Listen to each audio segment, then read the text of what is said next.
Erau chestii care nu le puteam spune cum vroiam eu. Și asta m-a determinat. Am lucrat și pe alte părți, dar clar e nevoie să spui scurt și cuprinzător fără să plictisești, să zic așa, vorba lui fiul meu. Și asta m-a determinat și să îmi deschid ușile și viziunea în toate arile. Vă descoper pe parcurs că e fain. Chiar îți dă un sentiment plăcut. Georgiana, Da. bine ai venit! Bine te-am găsit din nou. Hai să vedem cu începutul. Cu începuturile. Povestește-ne așa puțin despre tine, ce faci și care sunt circumstanțele în care noi ne-am cunoscut. Dar mai întâi despre tine, ce faci? Eu sunt medic stomatolog și am o clinică stomatologică. De 3 ani am decis să evoluez de la un cabinet mic la o clinică și asta mi-a dat bătăi de cap. Dar în același timp m-a pus în fața unei dezvoltări oarecum forțate și a ști să îmi prezint business-ul, care până atunci o făceam doar în fața pacienților. Și asta m-a determinat și să îmi deschid ușile și viziunea în toate arile. Una din ele fiind asta, de a ști să vorbesc și de a-mi prezenta afacerea scurt și cuprinzător. Ok, ca să înțeleg, tu practic ai vrut să crești, aveai cabinetul tău și după aia ai vrut să crești. În momentul în care ai început să crești, a început toată dezvoltarea ta pe multe paliere? O aveam pe anumite paliere, dar asta de a ști de a prezenta business-ul, de a ține un speech până la urmă, nu aveam. Nu eram nevoită, de fapt. Și atunci a venit de la sine, să zic așa. După ce noi ne-am cunoscut, care a fost triggerul tău care te-a făcut să zici, băi, am nevoie să mă apuc să lucrez și pe zona de expunerea mea în public, de vorbit în public? Ce mi-a plăcut a fost evoluția celor cu care ai lucrat. Ok. Adică i-am văzut crescând treptat și chiar s-a văzut o evoluție la ei și atunci am zis, de ce nu? De ce nu? De ce nu? Ok, dar la tine acolo în interior, ce...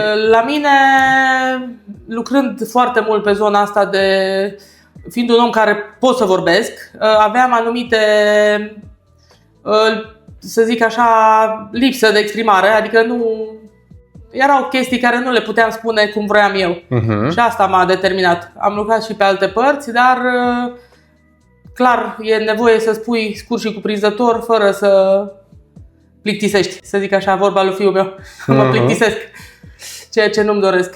Mi-aduc aminte, înainte să începem să lucrăm, că mi-ai zis că tu te-ai apucat de reel-uri și că vrei să faci reel-uri.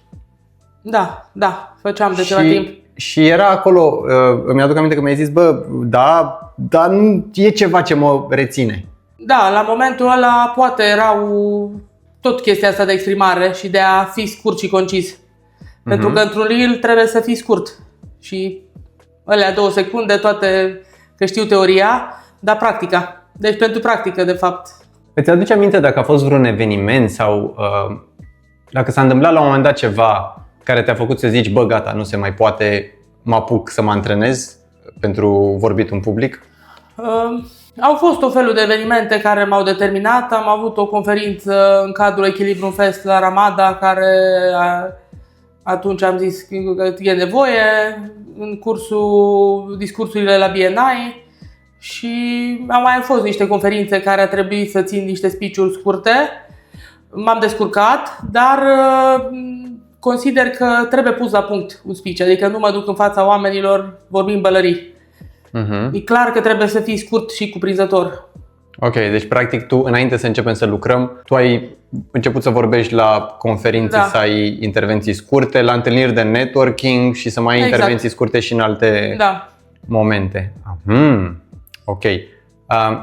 După ce ai început să te antrenezi, zi-mi cum au fost primele antrenamente pentru tine, dacă ți-aduci aminte. Noi am lucrat acum ceva vreme deja, se face anul aproape. Spre jumătate de an, un an. Exact. Cum au fost primele antrenamente, ți-aduci aminte? Cum te-ai simțit? Ce se întâmpla cu tine? Toate antrenamentele au fost o pauză meritată, adică o relaxare în același timp, dar și o învățare.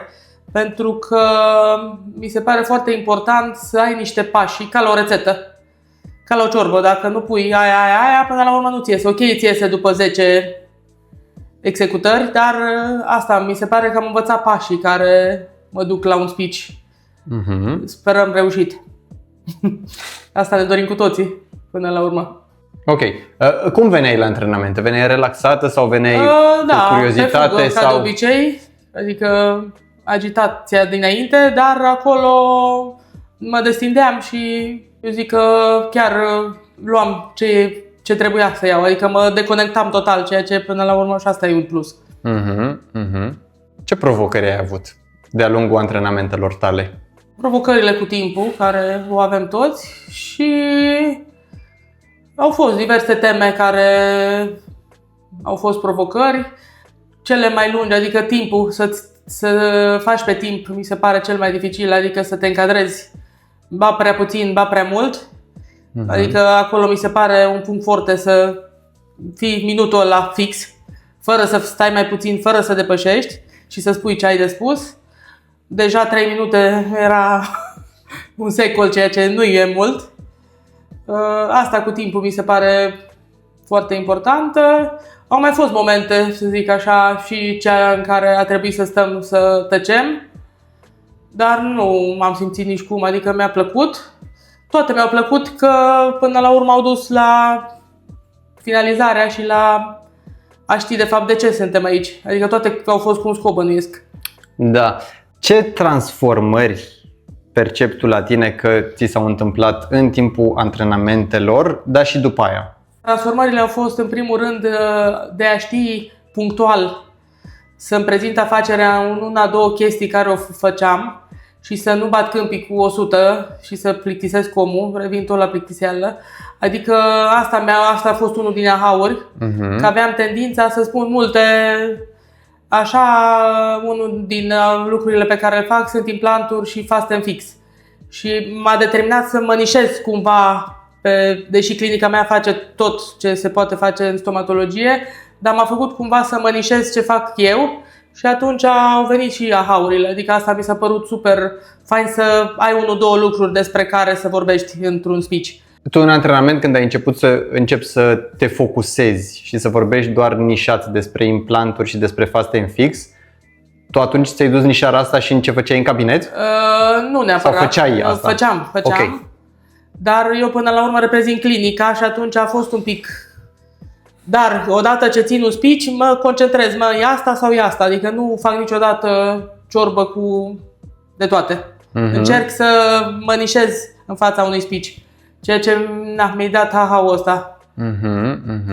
Ok că facem de toate, dar când îmi prezint, dacă am 1 minut, dacă am 10 minute, clar că pot să vorbesc până la urmă și acolo încerc să le spun punctual. Ok. În urma antrenamentelor. Ok. A trecut ceva vreme de când ai finalizat prima grupă de antrenamente. Ce ai mai făcut de atunci? De atunci filmez. Sau cum s-au pus în aplicare lucrurile pe care le-ai luat din antrenamente? Le pun în aplicare. Sunt omul care adică dacă fac și dacă zic și fac. Și atunci filmez, adică săptămânal. Am pe cineva cu care filmez, că mă depășește zona de editare și așa. E o evoluție, adică când sunt cazuri în care filmează și colegii și îi văd, știi, fustăriți, deși de multe ori au și textele, adică nu e mare brânză de făcut, dar se vede o schimbare, adică la mine e totul natural, e simplu, dacă îmi zice cineva să filmez mâine, nu e că am nicio treabă față de în trecut, da. Unde te găsesc oamenii? Pe Instagram? Pe Instagram, TikTok, toate platformele. TikTok, YouTube? Și YouTube, da, clar. Cum se numește contul? Gia-Dent Smile. Gia-Dent Smile. Ok. Deci odată, una dintre transformări este că acum ți este ușor să filmezi, ți este ușor să vorbești. Altceva, ce s-a mai întâmplat? Ce s-a mai întâmplat?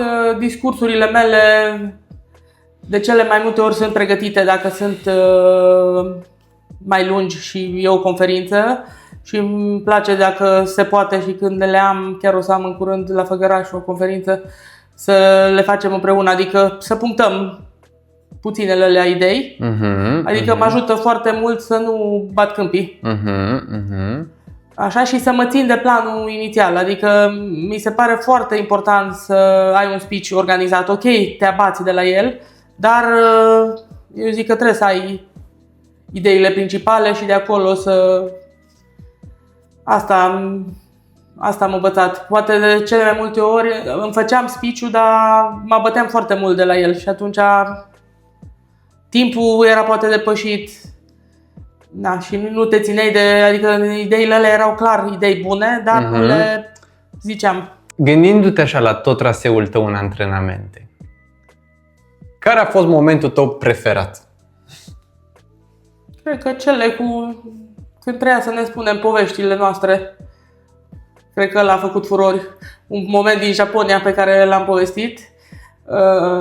Și cele care te expui pe tine personal, mi se par că le dau cel mai bine, adică văd că prind. Cred că povestești de ziua invitatului, când am avut invitați în sală și tu a trebuit să improvizezi. Da, improvizația, da. Pe un moment. Dacă te gândești la o persoană care simte că, am ceva de spus, dar mi-e parcă greu să scot afară, ce îi spune să facă? În primul rând să antreneze, clar, adică nu cred că poți să faci treaba asta. Sunt foarte puțini care au și natural, dar și la ei e nevoie de structură. Așa, și în al doilea rând să înceapă să filmeze, adică e clar că trebuie să-ți pui camera în față să începi. Ok, adică să facă. Exact. Să facă. Să facă în cadru safe, în cadru în siguranță la antrenament, dar să facă. Să facă. Important e să facă. Ceea ce foarte mulți se feresc și evită. Din frică, din multe. Dar e nevoie să faci, părerea mea. Și așa am început și eu inițial reels-urile, făcând direct camera în față, eu filmam, eu editam și îți ia timp. Da. Păi frica de vorbit în public se tratează cu vorbit în public. Exact. Perfect de acord. Alta foarte fain e că e și plăcut. Adică descoperi pe parcurs că e fain.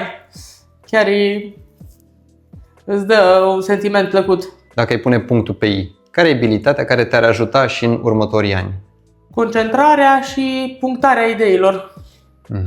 Zona asta cu punctarea ideilor. Și de a avea una, două idei de a prezenta afacerea în funcție de caz. Și consecvența, clar. Faină sunt momente acolo. în care și eu vreau să n-am chef. Adică sunt momente când eram la piscină, eu postam. Că postările eu mi le fac, adică filmările mi le face cineva, dar eu postam în fine, știu că se pot să-ți programezi, dar de cele mai multe ori eu îmi fac postările, dar sunt undeva, eu postam. În fine, nu-ți ia mult timp, dar îți ia. Adică toate... Și consecvența, nu mai am chef astăzi, am și eu zile de genul, dar sunt puține și de vreo un an jumate, cred că mai mult, e constant. Super tare, Zi de zi, da. Acum, eu nu sunt perfect, noi ca echipă nu suntem chiar perfecți, zi-ne un pic ce vezi tu că am putea să îmbunătățim. Eu ce văd foarte important e ca omul să fie în sală. Adică mi se pare mult mai productivă one-to-one, adică one-to-one și one-to-one până la urmă, nu știu dacă faci, dar inclusiv zona asta poate să fie dezvoltată. Și nu știu dacă ar fi. Eu cred că tot consecvența celui care participă. Adică eu cred că ați dat. Clar că mai sunt chestii poate de îmbunătățit, dar n-aș avea nimic să numesc să numesc. Online-ul, din punctul meu de vedere, nu cred că dă tot aceleași aha-uri și... Da. Acum, tu ai participat într-un grup hibrid care se antrena și fizic, dar și cu antrenamente online. Pentru că există și grupe doar fizic. Acum există și grupe doar online. Pentru că nu putem să fim fizic peste tot. Da, corect. Dar pentru mine, adică mi se pare mult mai ok așa. Dar până la urmă nu înseamnă că chiar am făcut un antrenament și noi online. Dar ce mi se pare important e și zona asta de grup, adică ne ajuta mult și grupul. Și oamenii care țineam, adică și zona asta o văd foarte importantă. De a fi în grup și de a te sprijini oarecum unul pe altul. Și chestiile în echipă. Gândește-te acum că ai în fața ta o persoană căruia îi este teamă să vorbească în fața necunoscuților. Ce i-ai povestit tu? În general, persoanele care sunt foarte timide, nu știu dacă reușesc din punctul meu de vedere, adică foarte greu, dar aș spune în primul rând să încerce și cum le spun și copiilor, adică cel din fața ta e tot om și nu cred că nimeni, mai mult decât să te faci de râs, ce poți să faci? Ceva de genul, i-aș spune. Bun, ai punctat foarte fain. Ultima întrebare. Te-ai făcut vreun moment de râs? Real? Cred că da, nu mai țin minte exact, dar cred că au fost. Și cum a fost? Nu e niciun... Atâta timp cât râd și alții, cred că dă bine. Ok. Cred că e important să fie de asta echipa, în ghilimele echipa. Oamenii din jur să... Probabil sunt și momente penibile când nu râde nimeni, cred că atunci e mai dramatic și tu ai impresia că e de râs, dar feedback-ul n-a fost negativ. Ok. Că important e... Dar te-ai simțit în siguranță la antrenamente să te poți face de râs? Da. Sau să simți tu că te faci de râs? Georgiana, îți mulțumesc frumos pentru întâlnirea noastră și îți mulțumesc și pentru călătoria ta. Și eu mulțumesc. Nu știu, zi-mi tu părerea ta de evoluție. Păi, ținând cont că acum ai constanță în expunerea ta și că ți este ușor să te expui, doar pornești camera și vorbești, asta e rezultatul cel mai la îndemână pe care îl văd. Și te felicit. Acum să vedem peste 10 ani cum toate abilitățile astea pe care ai început să le construiești, cum o să dea roade și peste 10 ani. Și îți doresc să ai cât mai multă expunere, cu cât mai multă bucurie pe care să o aduci oamenilor din jurul tău. Mersi și ție la fel, mersi. Mulțumesc! Mulțumesc!